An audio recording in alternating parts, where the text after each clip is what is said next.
교회에서 가장 큰 절기가 있습니다. 몇 가지 절기가 있는데 성탄절, 그러면 예수님께서 이 땅에 육신의 몸을 입고 이 땅에 오신 성탄절. 그 다음에 중요한 것은 예수님께서 고난당하시고 십자가에 달리신 것, 고난에 대한 것, 십자가의 죽으심. 그 다음에 또 하나는 거기서 끝나지 않냐고 부활하심. 다음 주에는 부활절이에요. 그리고 예수님께서 다시 오신다라고 하는 재림. 그 밖에 여러 가지 절기가 있습니다만은 이런 절기들이 하나의 집으로 말하면은 네 가지 기둥과도 같은 겁니다.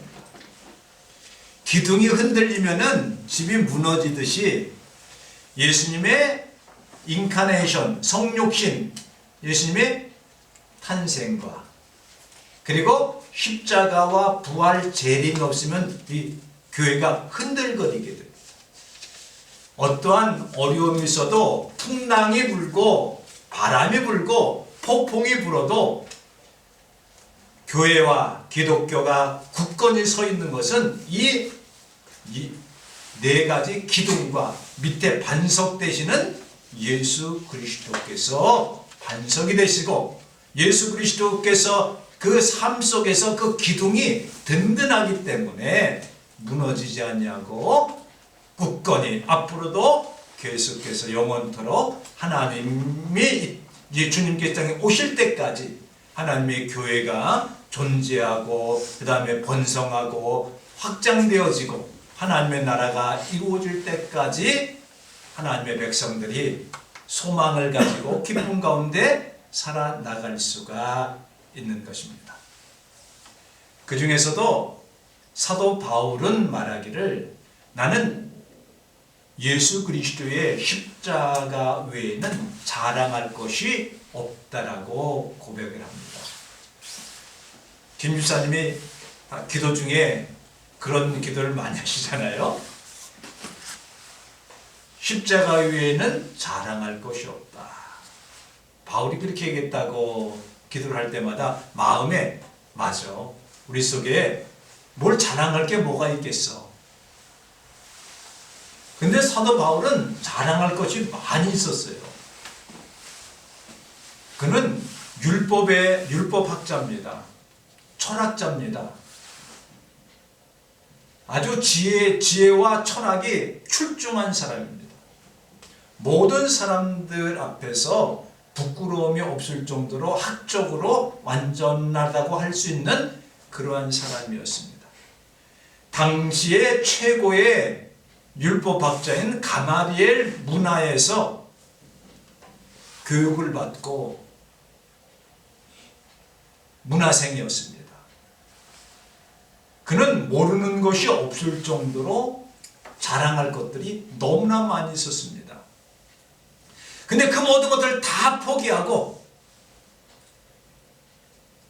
사도 바울의 고백에 보면은 예수님을 아는 것이 너무나도 고상하기 때문에 너무나 아름답고 귀하고 소중하기 때문에 모든 내가 가지고 있는 학문이라든지 부라든지 명예라든지 모든 것들을 다 배설물처럼 버렸다라고 고백을 합니다. 배설물은 뭡니까? 그냥 다 아무 쓸데없는 다 버렸다. 그래서 나는 오직 예수 그리스도의 십자가 외에는 자랑할 것이 없다. 우리는 자랑할 것이 많이 없지만서도 사도 바울은 그 말을 할 때는 자랑할 것들이 너무나 많았어요. 그럼에도 불구하고 그는 십자가 외에는 자랑할 것이 없다. 과연 이 십자가가 무엇이길래 그렇게 똑똑한, 그렇게 철학에 능통한, 그리고 학식이 많은 사람이 얼마든지 변증법적으로, 학적으로 증명을 해 보여달라고 할 수도 있습니다만은 자기가 예수님을 만나고 나서 보니까 아무것도 아니더라. 오늘은 그 십자가에 대한 말씀을 드리려고 합니다. 대부분 십자가 그러면은 통상적으로 말할 때 가장 악한 사람, 보통 잡범들은요 십자가에 달릴 수도 없어요. 왜? 그들은 십자가를 질 자격도 없는 사람. 어떤 사람이 십자가를 내나? 아주 반역자들, 정치범들, 그 다음에 종교적으로 신을 모독했다라고 하는 자들, 저주받은 자들, 가장 악한, 가장 심한 형벌이 십자가의 형벌입니다. 이렇게, 그러니까 어떻게 보면 끔찍한 거예요. 그 형틀이 구원의 상징이 되었다라고 하는 것은 참으로 놀라운 일입니다. 이 십자가는요, 정말로 끔찍한 형틀입니다. 생각조차 하기 싫은 그러한 고통이 따르는 것.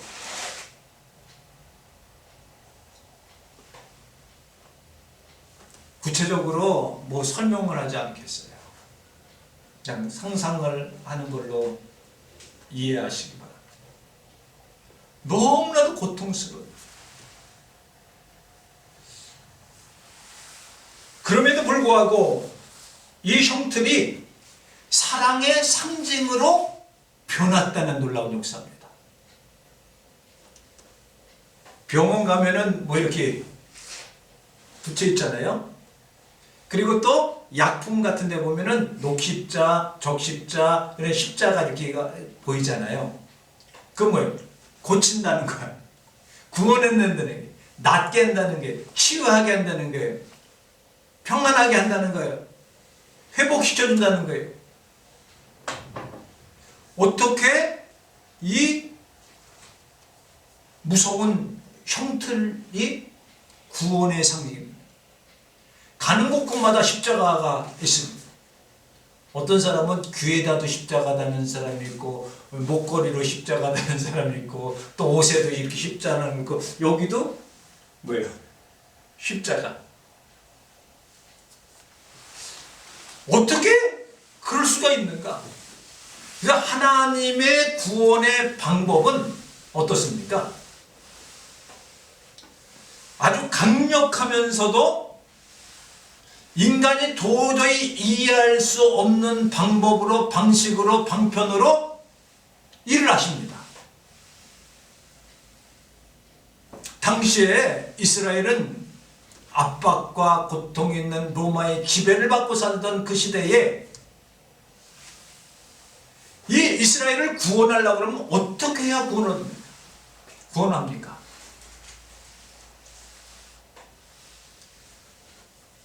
많은 이스라엘 사람들이 생각하기를 메시아가 이 땅에 오셔서, 그리스도라는 분이 이 땅에 오셔서 강한 능력과 권능과 힘을 가지고 로마의 정권을 다 무너뜨리고 깨부수고 이 나라를 다시 굳게 세워서 강건하게 세워줄 것을 바라보고 메시아를 기다리고 있었어요. 구원자를 기다리고 있었어요. 이 백성을 구원할 분이 이 땅에 오신다고 성경에 기록되어져 있는데 그분이 이 땅에 오셔서 우리를 가난과 압박과 고통과 어려움 속에서 우리를 구원해 달라고 하는 그런 간절한 소망을 가지고 기도하고 있던 사람. 그렇다고 볼 때에 메시아가 오셨다라고 얘기합니다. 그리스도가 탄생했다라고 얘기합니다. 저분이 그리스도라고 세례 요한이 이야기를 합니다. 야, 예수님께서 땅에 오셔서 기적을 행하십니다. 오병이어의 기적을 행하십니다. 보리떡 5개와 물고기 2마리로 5,000명을 먹이십니다. 야, 우리의 저분을 임금으로 삼으시면은 저분이 우리의 먹을 거리는 걱정 없게 해 주실 것이다. 저분이 바로 메시아고 구원자이시기 때문에 우리는 로마에서 해방될 것이다. 저분을 임금으로 삼아보자. 저분을 위대한 지도자로, 이 이스라엘의 지도자로 세워서 이 나라를 좀 구원하고 해방되고 잘 살고 번영하기를 원했던 것이 이스라엘 사람들. 당시에 유대인들도 마찬가지. 그게 바로 뭡니까? 사람의 방식입니다. 힘으로 해결하기로 했습니다. 정치적으로 구원받기로 원했습니다. 정치적으로 해방받기로 원했습니다. 그래서 많은 무리들이 예수님을 줄줄줄줄 따라다니면서 당신이 우리의 왕이 되셔야 됩니다. 우리의 왕이 되신다. 임금이십니다. 우리의 그런 거예요. 그러니까 사람의